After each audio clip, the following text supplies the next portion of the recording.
జీలకర్ర కొద్దిగా స్పూన్లో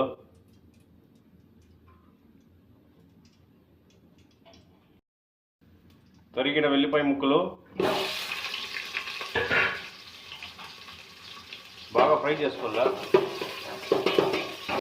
తరిగిన పచ్చిమిర్చి,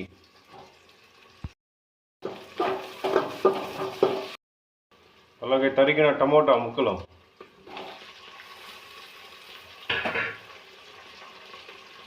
మనం వీటిని ఎంత ఫ్రై చేస్తే అంత టేస్ట్ వస్తాయి. ఇంకా 1/2 టేబుల్ స్పూన్ పసుపు, 1 స్పూన్ కారం,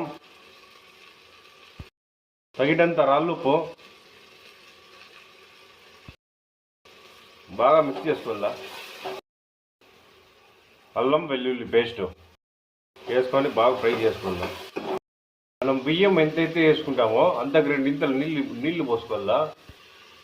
నేనైతే ఈ గ్లాస్తో 2 గ్లాసులు బియ్యం వేసిన నేను, అందుకే 4 గ్లాసులు వాటర్ పోస్తా. 1 2 3 4